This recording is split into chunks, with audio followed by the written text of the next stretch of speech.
Je me présente, donc Vincent Degeer, je suis l'ambassadeur de l'Union européenne.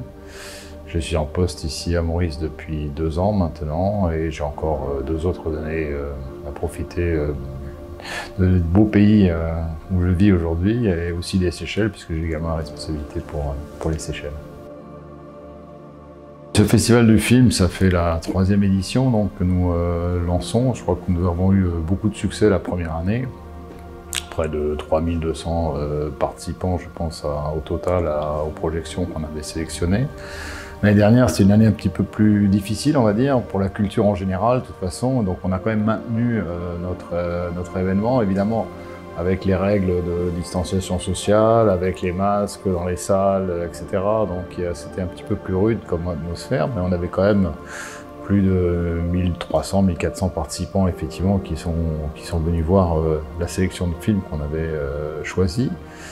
Et puis cette année, ça va être encore un peu plus spécial puisque on va sortir des salles de cinéma traditionnelles et puis on va passer en ligne entre guillemets parce que les protocoles sanitaires, les circonstances actuelles font que quand on a lancé le festival, on n'était pas sûr de pouvoir à nouveau retourner dans les salles. Alors la bonne nouvelle, c'est qu'on peut retourner dans les salles aujourd'hui, mais au moment où on a dû prendre la décision, on n'était pas tout à fait sûr, donc il ne faut pas annuler et pas reporter non plus l'événement. On a choisi effectivement de le tenir dans ce format un peu particulier. D'un autre côté, je crois que c'est intéressant parce qu'aujourd'hui, on voit bien que le public visionne beaucoup de choses chez soi en se connectant. Donc voilà, pour nous aussi, c'est l'occasion de tester, on va dire, une formule alternative. Je travaille beaucoup avec David Constantin, qui est notre sélectionneur, visionneur de films. Donc là, il a visionné pour l'édition actuelle une 60aine de films. Ce qui est intéressant, je pense, entre le cinéma mauricien et le cinéma européen, c'est qu'il y a des passerelles qui sont créées justement par des productions communes qui sont réalisées ou par des financements communs qui sont générés. Donc il y a beaucoup de liens, de passerelles, de points communs et de convergence avec le 7e art ici à Maurice. On ne savait pas sur quel pied danser il y a encore quelques mois, donc moi j'étais un peu sur l'optique traditionnelle de retourner dans les salles et mes collègues m'ont dit c'est pas très prudent parce que effectivement on n'est pas sûr de quels seront les protocoles applicables, donc finalement on a choisi cette option et je crois que c'est bien parce que bon, c'est dans l'air du temps comme je disais tout à l'heure. Et puis c'est pas compliqué du tout finalement, il suffit donc de s'enregistrer. On a un très bon partenaire qui s'appelle Festival Scope, qui a déjà réalisé ce type de festival avec nous d'ailleurs, enfin avec mes collègues dans d'autres pays du monde, que ce soit en Argentine, au Pérou, au Bangladesh, donc en Afrique aussi. Donc il y a eu plusieurs déjà expériences de cinéma qui ont très bien marché en général, donc c'est simple.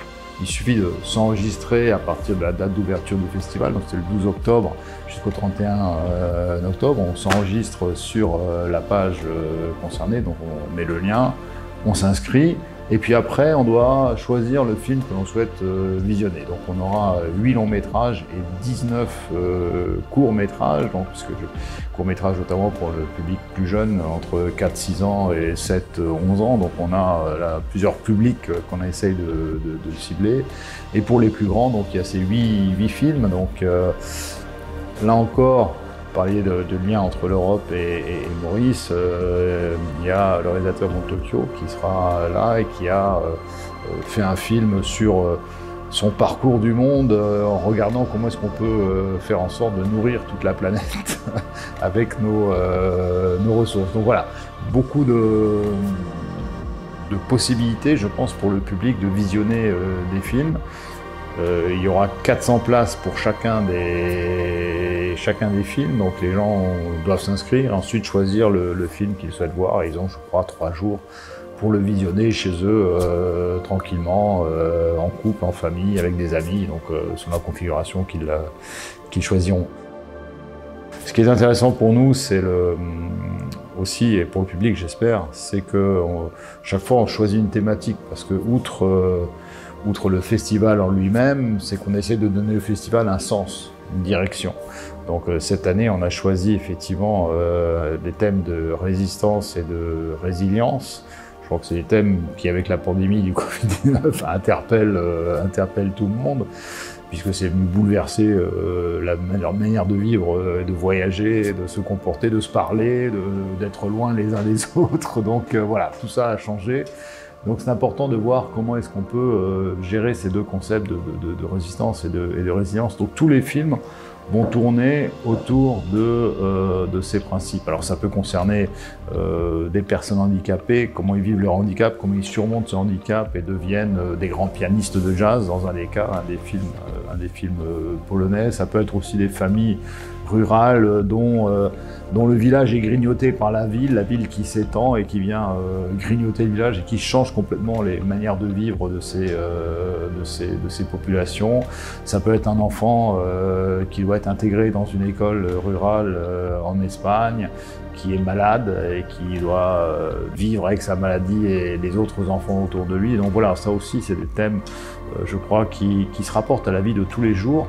C'est des situations que les uns et les autres peuvent connaître ou peuvent être amenés à connaître dans des contextes peut-être différents, culturels ou géographiques différents, mais qui vont chacun nous interpeller parce que l'expérience de l'autre, ça peut nous enrichir aussi nous-mêmes et nous faire réfléchir sur notre propre comportement. Il y a des choses aussi sur les personnes LGBTI qui s'intègrent à travers la danse voilà, auprès des autres amis et partenaires. Voilà, donc c'est ça un peu le sens de ce festival. C'est un festival qui est beau d'abord, je crois que c'est des beaux films, et en même temps c'est des films qui font réfléchir. Ils font réfléchir aussi parce qu'on va organiser les 3 vendredis de suite, on va organiser effectivement des discussions, des débats. Il y aura un animateur qui a été choisi, qui est un journaliste mauricien, avec un expert, on va dire, du secteur, qui va pouvoir dialoguer avec le public, en ligne évidemment, puisqu'on sera tous derrière nos écrans, si je puis dire.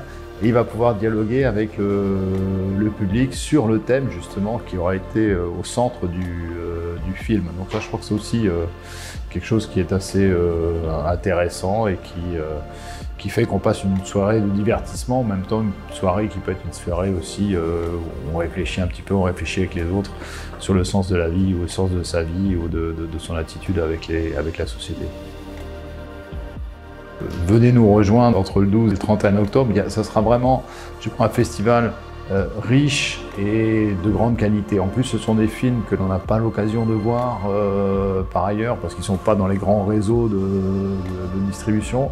Et pourtant, c'est des très très beaux films. Comme je disais tout à l'heure, David a dû choisir 8 films sur 60, donc vrai, il a fait un travail. Et pour lui-même, c'était difficile de faire ce choix, et il parlerait beaucoup mieux que moi des films parce qu'il les a vus. Moi, je ne les ai pas encore vus non plus.